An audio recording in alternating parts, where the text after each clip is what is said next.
یہ کہہ کر یہ تالاب کی طرف چلنے لگا۔ جلد ہی یہ اس جگہ پہنچ گیا جہاں چاند کی روشنی میں پانی کا ایک تالاب چمک رہا تھا۔ اس نے تالاب کے عین اوپر ایک لمبا جھولا لٹکا ہوا دیکھا۔ اس جھولے پر ایک بچہ تھا جو مسلسل رو رہا تھا۔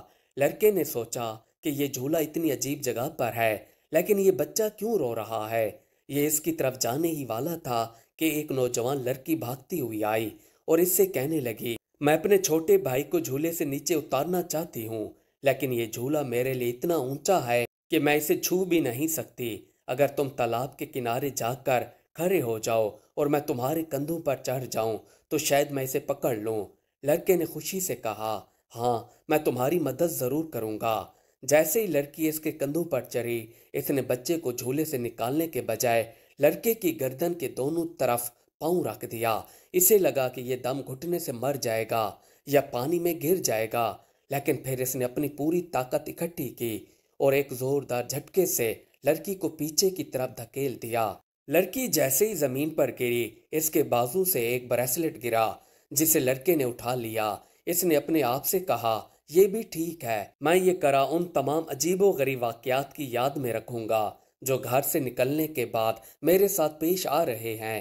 پھر اس نے پیچھے مڑ کر بچے کو دیکھنے کی کوشش کی، لیکن اس کا کوئی نام و نشان نہ تھا، نہ کوئی جھولا تھا اور نہ کوئی بچہ۔ اسی دوران صبح کی پہلی کرنیں آسمان پر نمودار ہونے لگیں۔ بازو پر کرا باندھ کر یہ پہاڑ کی دوسری طرف میدانوں میں واقع ایک چھوٹے سے شہر کی طرف چل پڑا۔ یہ بھوکا اور پیاسا تھا۔ جیسے یہ قصبے کی مرکزی گلی میں داخل ہوا تو ایک خوفناک چہرے والا شخص اس کے سامنے کھڑا تھا۔ اس نے پوچھا، یہ کرا تمہیں کہاں سے ملا؟ یہ میرا ہے۔ لڑکے نے جواب دیا کہ نہیں، یہ میرا ہے۔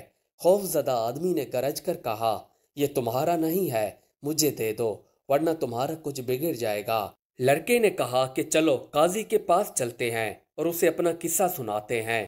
اگر وہ تمہارے حق میں فیصلہ دے تو تمہارا ہے، اگر فیصلہ میرے حق میں ہوا تو میں رکھوں گا۔ یہ آدمی اس پر راضی ہوا اور لڑکے کو گھسیٹتا ہوا دربار کی طرف لے گیا۔ دونوں عدالت پہنچے جہاں قاضی انصاف دے رہا تھا۔ قاضی نے دونوں کی بات غور سے سنی اور پھر فیصلہ سنا دیا۔ دونوں دعوے داروں میں سے کوئی بھی ثابت نہیں کر سکا کہ کرا ان کا تھا، اس لیے یہ میرے پاس رہے گا جب تک کہ اس کا جوڑا یعنی دوسرا کرا پیش نہ کر دیا جائے۔ یہ دونوں حیرت سے ایک دوسرے کی طرف دیکھنے لگے۔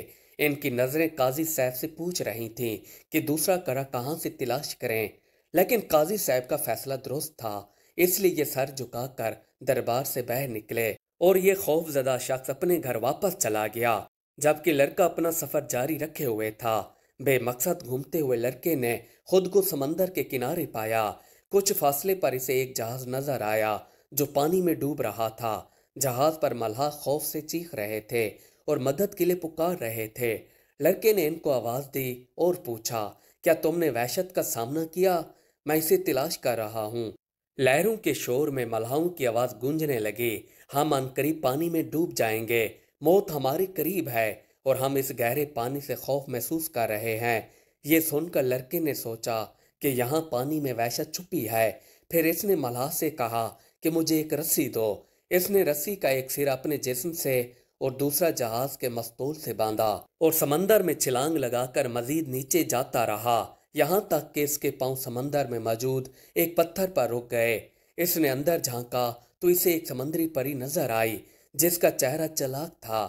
یہ پوری طاقت سے ایک زنجیر کھینچ رہی تھی جس سے اس نے جہاز کو باندھ رکھا تھا۔ یہ آہستہ آہستہ جہاز کو پانی کے اندر کھینچ رہی تھی۔ لڑکے نے فوراً اپنے دونوں ہاتھوں سے پری کے بازو پکڑ لیے اور اسے زنجیر چھوڑنے پر مجبور کر دیا۔ اس نے زنجیر کاٹ دی۔ زنجیر کٹتے ہی جہاز سمندر کی سطح پر رک گیا اور ملحا نے اسے چٹان سے ہٹا دیا۔ پھر اس نے سمندر کی پری کو ایک بھاری پتھر سے باندھ دیا۔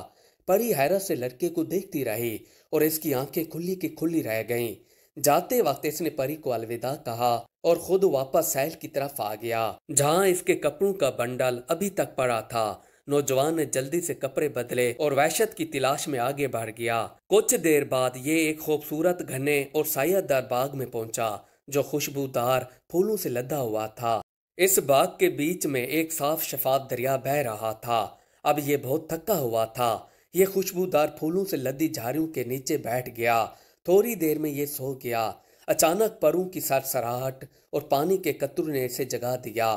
اس نے احتیاط سے سر اٹھایا اور دیکھا کہ 3 کبوتر دریا میں غوطہ لگا رہے ہیں۔ یہ پانی میں خوشی سے چھلک رہے تھے، خود کو ہلا رہے تھے اور پھر دریا کے گہرے پانی میں غوطہ لگا کر غائب ہو گئے۔ جب یہ دوبارہ نمودار ہوئے تو یہ 3 کبوتر نہیں رہے تھے، بلکہ 3 خوبصورت لڑکیاں بن چکی تھیں جو اپنے درمیان موتیوں سے بنی میز اٹھائے ہوئے تھیں۔ انہوں نے اس میز پر خوبصورت کپ رکھے۔ پھر ایک لڑکی نے جگ میں پیالہ بھرا اور اپنے منہ پر لے جانے لگی۔ دوسری لڑکی نے اسے روک کر پوچھا، کس کا نام لے کر پی رہی ہو؟ پہلی لڑکی نے قبرستان میں روٹی تیار کرنے والے نوجوان کا نام لے کر جواب دیا، اور جب میں نے اپنا ہاتھ زمین سے باہر نکالا تو اس نے چمچے سے میرا ہاتھ تھپ تھپایا، لیکن دوسرے لوگوں کے برعکس وہ بالکل نہیں ڈرا۔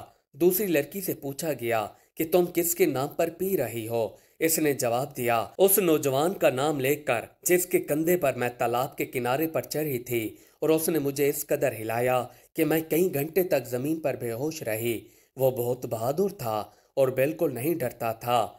پھر باقی دونوں نے تیسری لڑکی کی طرف دیکھا اور پوچھا، لیکن تم کس کا نام لے کر پی رہی ہو؟ اس نے کہا، سمندر کی گہرائیوں میں نے ایک جہاز کو پکڑا تھا اور اسے زور سے ہلا کر کھینچ رہی تھی۔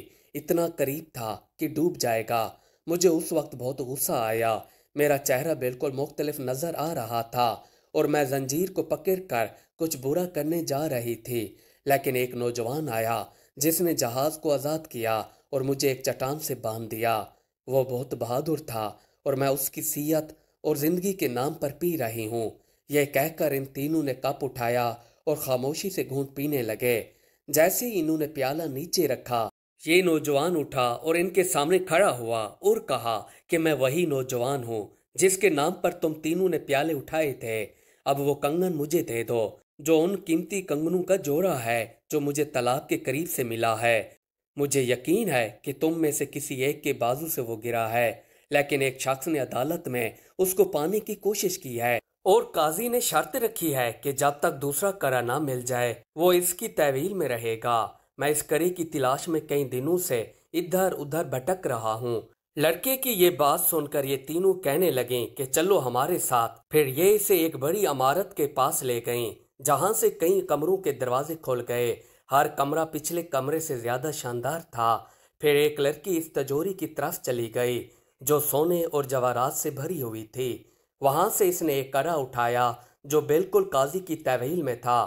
پھر اس نے وہ کرا نوجوان کے بازو پر ڈال دیا اور کہنے لگی، فوراً جا کر قاضی کو دکھاؤ، وہ تمہیں دوسرا کرا دے گا۔ نوجوان نے جواب دیا، میں تمہیں کبھی نہیں بھولوں گا، لیکن شاید ہم دوبارہ نہ ملیں، کیونکہ جب تک میں خوف کو اپنے سامنے نہ دیکھ لوں میں آرام نہیں کروں گا۔ پھر یہ وہاں سے چلا گیا اور قاضی سے دوسرا کرا لے آیا۔ اس کے بعد یہ پھر خوف کی تلاش میں نکلا اور مسلسل آگے بڑھتا رہا۔ ایک دن یہ ایک بڑے شہر میں داخل ہوا جہاں تمام گلیاں اور بازار لوگوں سے بھرے ہوئے تھے۔ یہ ایک گلی سے گزرا جہاں لوگوں کے ہجوم کی وجہ سے اس کے لیے راستہ بنانا مشکل تھا۔ اس نے اپنے پاس کھڑے ایک شخص سے پوچھا کہ یہ سب لوگ یہاں کیوں جمع ہوئے ہیں؟ اس شخص نے جواب دیا کہ اس ملک کا حاکم فوت ہو چکا ہے اور چونکہ اس کی کوئی اولاد نہیں ہے، اس لیے نئے بادشاہ کا انتخاب کرنا بہت ضروری ہے۔ ہر روز ایک مقدس کبوتر اس مینار سے آزاد ہوتا ہے اور جس کے سر پر یہ بیٹھے گا وہی ہمارا بادشاہ ہوگا۔ چند لمحوں میں کبوتر اڑ جائے گا۔ آپ بھی یہاں انتظار کریں اور دیکھیں کیا ہوتا ہے۔ اب سب کی نظریں مینار پر تھیں۔ سورج نکلتے ہی مینار کا دروازہ کھلا اور ایک خوبصورت کبوتر جو کہ رنگین تھا ہوا میں اڑتا ہوا نکلا اور چکر لگاتا رہا۔ یہ آخر کار اس نوجوان کے سر پر آ کر بیٹھ گیا۔ لوگوں نے بادشاہ زندہ باد کے نعرے لگانے شروع کر دیے، لیکن لڑکا یہ نعرے سنتے ہی خوش ہونے کے بجائے کچھ محسوس کرنے لگا۔ یہ اپنے آپ سے پوچھنے لگا کہ اگر میں بادشاہ بن گیا تو کیا ہوگا؟